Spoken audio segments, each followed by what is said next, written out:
Selamat pagi Bapak Ibu Saudara dan Saudari yang terkasih dalam Kristus. Mari kita mengawali permenungan kita di pagi hari ini dengan menandai diri kita dengan tanda kemenangan Kristus. Dalam nama Bapa dan Putra dan Roh Kudus. Amin. Amin. Tuhan bersamamu. Dan bersama rohmu. Marilah berdoa. Tuhan Allah kami yang maha baik, kami bersyukur dan berterima kasih kepadamu. Engkau sudah menyertai perjalanan hidup kami. Kami mohon kepadamu, jadikanlah kami alatmu untuk senantiasa siap sedia mewartakan kabar baikmu, seperti Yohanes Pembaptis yang mempersiapkan jalan bagi kedatanganmu. Bantulah kami agar kami mampu meneladani cara hidup Yohanes Pembaptis, mempersiapkan kedatangan-Mu dalam hidup kami, tetapi juga mampu mewartakannya kepada sesama kami. Demi Kristus Tuhan dan pengantara kami. Amin. Amin. Mari kita siapkan hati untuk mendengarkan sabda Tuhan. Tuhan bersamamu Dan bersama rohmu. Inilah Injil suci menurut Lukas. Dimuliakanlah Tuhan.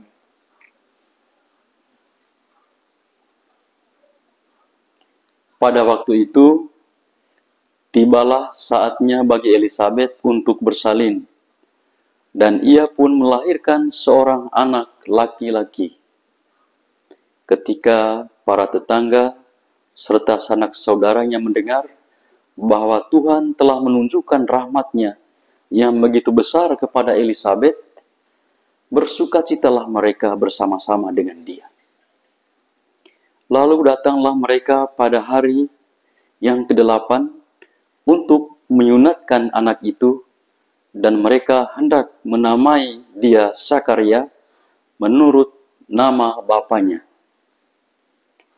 Tetapi Elisabet, ibunya, berkata, "Jangan, ia harus dinamai Yohanes."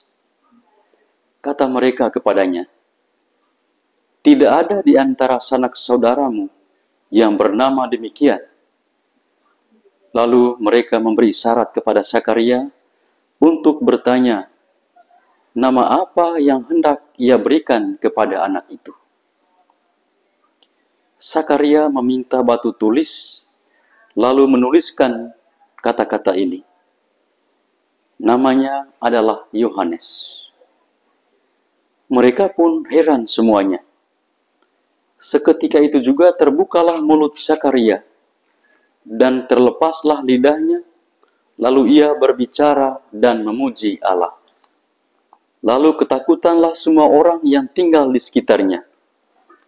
Dan segala peristiwa itu menjadi buah pembicaraan di seluruh pegunungan Yudea. Semua orang yang mendengarnya merenungkannya dalam hati dan berkata, "Menjadi apakah anak ini nanti? Sebab tangan Tuhan menyertai dia." Anak itu bertambah besar dan makin kuat rohnya. Ia kemudian tinggal di padang gurun sampai tiba harinya. Ia harus menampakkan diri kepada Israel. Demikianlah sabda Tuhan. Terpujilah Kristus. Bapak, Ibu, Saudara, dan Saudari yang terkasih dalam Kristus. Pada hari ini, Gereja Semesta merayakan hari raya kelahiran Santo Yohanes Pembaptis. Yohanes Pembaptis sebagai pelopor Kristus. Yohanes Pembaptis dipanggil untuk menyiapkan umat yang layak bagi Tuhan dan bersaksi tentang terang. Ia memulai karya yang akan diselesaikan oleh Kristus sendiri, yaitu pemulihan sifat serupa dengan Allah dalam diri manusia.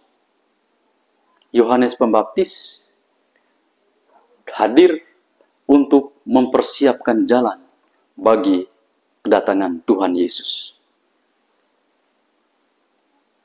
Pembaptisan untuk pertobatan dari Yohanes Pembaptis. Pembaptisan Yohanes Pembaptis adalah pembaptisan untuk pertobatan.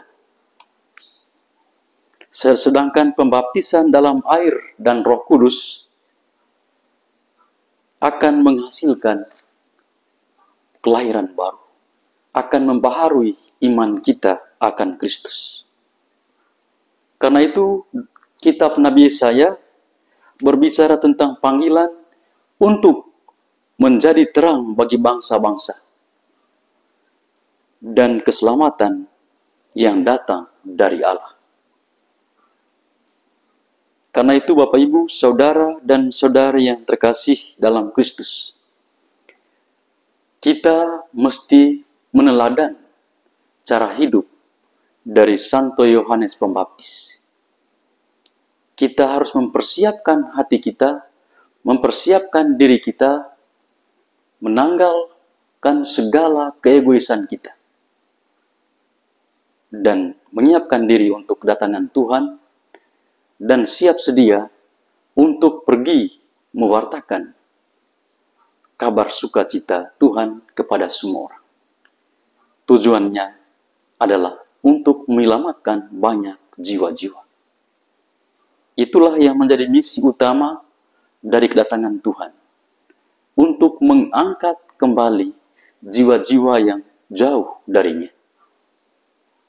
Karena itu kita yang sudah dibaptis dalam nama Tuhan memiliki misi yang sama seperti misi Kristus sendiri, yaitu mencari banyak jiwa-jiwa yang jauh dari Tuhan untuk menyelamatkan semuanya, sehingga nama Tuhan selalu dimuliakan. Mari Bapak Ibu saudara-saudari, kita siap sedia menjadi perpanjangan tangan Allah seperti Yohanes Pembaptis yang terus berteriak, bersuara, menyiapkan jalan bagi Tuhan dalam rangka menyelamatkan banyak jiwa. Kemuliaan kepada Bapa dan Putra dan Roh Kudus, seperti pada permulaan, sekarang, selalu, dan sepanjang segala abad. Amin. Marilah berdoa. Ya Tuhan Allah kami yang maha baik, kami bersyukur dan berterima kasih kepadamu atas cinta yang besar yang telah kami terima daripadamu. Cintamu mengajak kami untuk semakin berani keluar dari diri kami sendiri, mewartakan cinta yang sama kepada sesama kami, untuk menyelamatkan banyak jiwa. Semoga misi yang telah Engkau terima dari Bapa menjadi misi kami juga, untuk pergi menyelamatkan banyak orang di seluruh dunia, untuk menarik banyak jiwa-jiwa yang tinggal dalam kegelapan dosa ke dalam terang, yaitu Engkau sendiri. Ya Tuhan, berkatilah kami, berkatilah seluruh umat-Mu, agar semakin hari semakin setia mengikuti jalan. Biarlah nama-Mu selalu dimuliakan. Dengan pengantaraan Kristus Tuhan kami. Amin. Amin. Tuhan bersamamu. Dan bersama rohmu. Kita sekalian, seluruh hidup dan pekerjaan kita di hari ini senantiasa dilindung, dibimbing, dan diberkat oleh Allah yang Maha Kuasa, Bapa, Putra, dan Roh Kudus. Amin. Amin.